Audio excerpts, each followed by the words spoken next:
ನಮಸ್ಕಾರ. ಸಂಪೂರ್ಣ ನ್ಯೂಸ್ಗೆ ಸ್ವಾಗತ. ನಾನು ಭಾಗ್ಯ. ಕಾನೂನು ಬಾಹಿರವಾಗಿ ಖಾತೆಗಳನ್ನು ಮಾಡಿಕೊಡುವ ಮೂಲಕ ಬಿಬಿಎಂಪಿಗೆ ಕೋಟ್ಯಾಂತರ ರೂಪಾಯಿ ವಂಚಿಸಿರುವ ಎಆರ್ಒ ಮಂಜುಳಾ ವಿರುದ್ಧ ಲೋಕಾಯುಕ್ತದಲ್ಲಿ ಬಿಬಿಎಂಪಿಯ ಮಾಜಿ ಆಡಳಿತ ಪಕ್ಷದ ನಾಯಕ, ಭ್ರಷ್ಟಾಚಾರ ವಿರೋಧಿ ವೇದಿಕೆ ಅಧ್ಯಕ್ಷ ಎನ್ಆರ್ ರಮೇಶ್ ಅವರು ದೂರು ದಾಖಲಿಸಿದ್ದಾರೆ. ಎನ್ಆರ್ ರಮೇಶ್ ಅವರ ಜೊತೆ ನಮ್ಮ ಪ್ರತಿನಿಧಿ ಪ್ರವೀಣ್ ರಾವ್ ನಡೆಸಿರುವ ಮಾತುಕತೆ ಇಲ್ಲಿದೆ.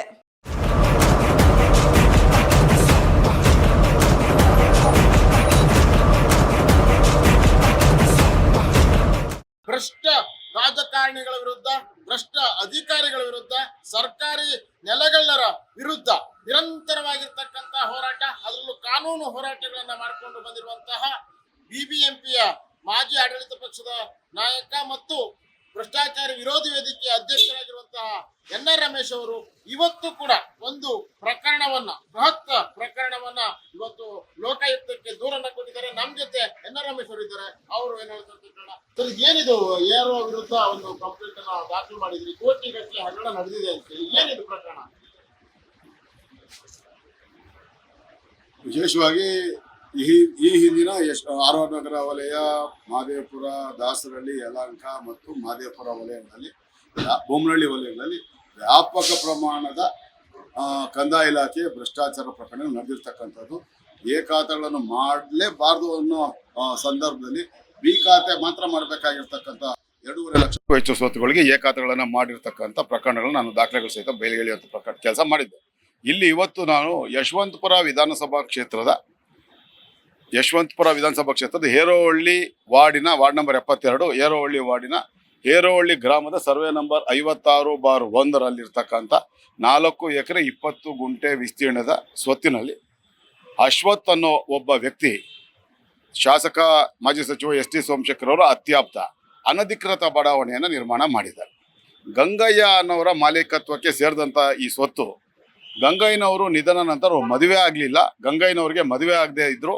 ಗಂಗಯ್ಯನವರಿಗೆ ಮದುವೆ ಆಗಿದೆ. ಅವರಿಗೆ ಒಬ್ಬರು ಗಿರಿಜಾಬಾಯಿ ಅಂತ ಪತ್ನಿ ಮತ್ತೆ ತೇಜಸ್ವಿನಿ ಅನ್ನೋ ಒಬ್ಬ ಮಗಳಿದ್ದಾಳೆ ಅನ್ನೋ ದಾಖಲೆಗಳನ್ನ ಸೃಷ್ಟಿ ಮಾಡಿ ಈ ಸ್ವತ್ತನ್ನು ಕಬಳಿಸುವಂಥ 250 ಕೋಟಿ ಮೊತ್ತದ ಸ್ವತ್ತನ್ನು ಕಬಳಿಸುವಂಥ ಕೆಲಸವನ್ನ ಅಶ್ವಥ್ ಅವರು ಮಾಡ್ತಾ ಇದ್ದಾರೆ ಅಂತ ಹೇಳಿ ಸ್ವತಃ ಗಂಗಯ್ಯನವರ ಸಹೋದರ ಮತ್ತು ಸಹೋದರನ ಮಗಳು ಮೋಹನ್ ಕುಮಾರಿ ಅವರು ಸಿಟಿ ಸಿವಿಲ್ ನ್ಯಾಯಾಲಯದಲ್ಲಿ ದಾವೆಯನ್ನು ಹೂಡಿದ್ದಾರೆ. ವಿಚಾರಣಾ ಹಂತದಲ್ಲಿದೆ.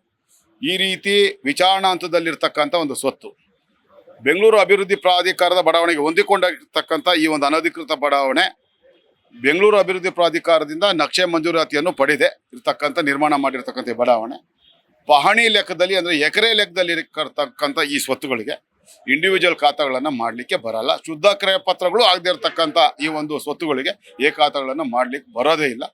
ಮಾಡಬೇಕು ಅಂತಂದರೆ ನಿಯಮಾನುಸಾರ ಜಿಲ್ಲಾಧಿಕಾರಿಗಳಿಂದ ಭೂ ಪರಿವರ್ತನೆಯಾಗಿ ಬೆಂಗಳೂರು ಅಭಿವೃದ್ಧಿ ಪ್ರಾಧಿಕಾರದಿಂದ ನಿರಾಕ್ಷೇಪಣಾ ಪತ್ರ ಪಡೆದು ನಕ್ಷೆ ಮಂಜೂರಾತಿಯನ್ನು ಪಡೆದು ನಿರ್ಮಾಣ ಮಾಡಿರ್ತಕ್ಕಂಥ ಬಡಾವಣೆಗಳಲ್ಲಿ ಮಾತ್ರ ಖಾತೆ ಕೊಡ್ಲಿಕ್ಕೆ ಅವಕಾಶ ಇರ್ತದೆ. ಆದರೂ ಅದನ್ನು ARO ಅವರು ಕೊಡ್ಲಿಕ್ಕೆ ಬರೋದಿಲ್ಲ.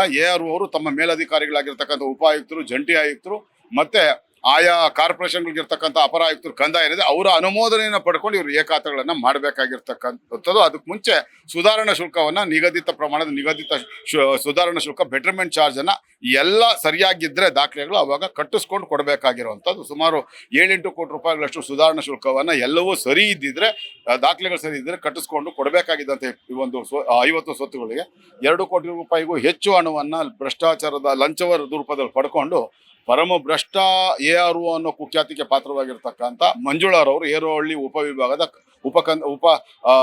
ಸಹಾಯಕ ಕಂದಾಯ ಅಧಿಕಾರಿಗಳು ಆನ್ಲೈನ್ನಲ್ಲಿ ಒಂದು ಸ್ಕ್ಯಾನಿಂಗ್ ಏನೋ ಇವತ್ತು ಪುಸ್ತಕಗಳನ್ನ A-ವಹಿ ಪುಸ್ತಕಗಳನ್ನು ಸ್ಕ್ಯಾನಿಂಗ್ ಮಾಡ್ತಾ ಇದ್ದಾರೆ. ಸ್ಕ್ಯಾನಿಂಗ್ ಮಾಡುವಂಥ ಸಂದರ್ಭ ಒಂದಷ್ಟು ಹಾಳೆಗಳಲ್ಲಿ ಖಾಲಿ ಜಾಗ ಇರುತ್ತೆ.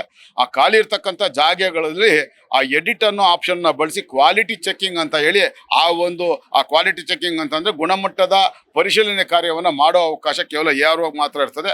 ತಮಗಿರ್ತಕ್ಕಂಥ ಈ ಅವಕಾಶದ ದುರ್ಬಳಕೆ ಮಾಡ್ಕೊಂಡಿರ್ತಕ್ಕಂಥ ಇವರು ARO ಮಂಜುಳಾರವರು ಇವತ್ತು ಕಾನೂನು ಎಲ್ಲ ನಿಯಮಗಳ ಗಾಳಿಗೆ ತೂರಿ ಇವತ್ತು ಖಾತೆಗಳನ್ನು ತಾವು ಯಾವ ಹಿರಿಯ ಅಧಿಕಾರಿಗಳ ಅನುಮೋದನೆಯನ್ನು ಪಡ್ಕೊಳ್ಳದೆ ಮಾಡಿಕೊಡುವಂಥ ಒಂದು ಕಾನೂನು ಬಾಹಿರ ಕೆಲಸವನ್ನು ಮಾಡಿದ್ದಾರೆ. ಹಾಗಾಗಿ ಅದಕ್ಕೆ ಸಂಬಂಧಪಟ್ಟ ಹಾಗೆ ನಾನು ಇವತ್ತು ಲೋಕಾಯುಕ್ತದಲ್ಲಿ ಭ್ರಷ್ಟಾಚಾರ, ವಂಚನೆ, ನಕಲಿ ದಾಖಲೆ ಸೇರಿಕೆ, ಅಧಿಕಾರ ದುರುಪಯೋಗ ಅನ್ನೋ ಪ್ರಕರಣಗಳನ್ನು ದಾಖಲು ಮಾಡಿದ್ದಾರೆ. ಹಾಗೆ ಪಾಲಿಕೆಯ GBA ಮುಖ್ಯ ಆಯುಕ್ತರು, ವಿಶೇಷ ಆಯುಕ್ತರು ಕಂದಾಯ, ಹಾಗೆ ಬೆಂಗಳೂರು ಪಶ್ಚಿಮ ನಗರ ಪಾಲಿಕೆ ಆಯುಕ್ತರಿಗೆ ದಾಖಲೆಗಳ ಸಹಿತ ದೂರನ್ನು ಕೊಟ್ಟು ಇವರನ್ನ ಕೂಡಲೇ ಅಮಾನತು ಮಾಡಿ ಇಲಾಖಾ ವಿಚಾರಣೆಗೆ ಆದೇಶ ಮಾಡೋದ್ರ ಜೊತೆಗೆ ಕೂಡಲೇ 50 ಸ್ವತ್ತುಗಳು ಕಾನೂನು ಬಾಹಿರವಾಗಿ ಮಾಡಿರ್ತಕ್ಕಂಥ ಎ ಖಾತಾಗಳನ್ನ ರದ್ದು ಮಾಡಬೇಕು ಅನ್ನೋ ಆಗ್ರಹವನ್ನು ಕೂಡ ನಾನು ಮಾಡಿದ್ದೇನೆ. ಈಗ ಒಟ್ಟು ಎಷ್ಟು ಇಲ್ಲಿ ಹಗರಣ ಆಗಿರುವಂತ, ಎಷ್ಟು ಕೋಟಿ ಹಗರಣ ಆಗಿದೆ ಮತ್ತೆ ಎಷ್ಟು ಪಾಲಿಕೆಗೆ ನಷ್ಟ ಆಗಿದೆ? ಸುಮಾರು 8 ಕೋಟಿ ರೂಪಾಯಿಗೂ ಹೆಚ್ಚು ಮೊತ್ತ ಸುಧಾರಣಾ ಶುಲ್ಕ ರೂಪದಲ್ಲಿ ಪಾಲಿಕೆಗೆ ಬರಬೇಕಾಗಿದ್ದಂಥದ್ದು ವಂಚನೆ ಆಗಿದೆ. ಅದಕ್ಕಿಂತಲೂ ಸುಮಾರು 250 ಕೋಟಿ ಮೊತ್ತದ ಈ ಒಂದು ಅನಧಿಕೃತ ಬಡಾವಣೆ 50 ಸ್ವತ್ತುಗಳಿಗೆ 2 ಕೋಟಿ ರೂಪಾಯಿಗೂ ಹೆಚ್ಚು ಹಣವನ್ನ ಲಂಚದ ರೂಪದಲ್ಲಿ ಕಿಕ್ ಬ್ಯಾಕ್ ರೂಪದಲ್ಲಿ ಪಡ್ಕೊಂಡು ಈ ಅಕ್ರಮ ಕಾರ್ಯಗಳನ್ನ ಮಂಜುಳಾರವರು ಅವರು ಇದೇ ತರ ಕಾರ್ಯಗಳನ್ನ ಯಾವುದೇ ಎಗ್ಗಿಲ್ಲದೆ, ಯಾವುದೇ ಭಯ ಇಲ್ಲದೆ ಹಿಂದೇನು 10 ಕಾರ್ಯಗಳನ್ನ ಅಕ್ರಮಗಳನ್ನು ಮಾಡಿದ್ದಾರೆ. ಇವತ್ತು ಮತ್ತೊಂದು ಕಾರ್ಯವನ್ನ, ಅವರ ಅಕ್ರಮ ಕಾರ್ಯವನ್ನ, ಬೃಹತ್ ಪ್ರಮಾಣದ ಅಕ್ರಮ ಕಾರ್ಯವನ್ನ ಇವತ್ತು ನಾನು ದಾಖಲೆಗಳ ಸಹಿತ ನಿಮ್ಮ ಮುಂದೆ ಬಯಲುಗೆಳೆಯುವಂತ ಪ್ರಯತ್ನ ಮಾಡಿದ್ದೆ. ಇದು NR ರಮೇಶ್ ಅವರ ಹೇಳಿಕೆ. ಕ್ಯಾಮರಾ ಪರ್ಸನ್ ಓಂ ಪ್ರಕಾಶ್ ಜೊತೆ ಸಂಪೂರ್ಣ ನ್ಯೂಸ್, ಬೆಂಗಳೂರು. ಸಂಪೂರ್ಣ ನ್ಯೂಸ್, ಇದು ನೊಂದವರ ಧ್ವನಿ.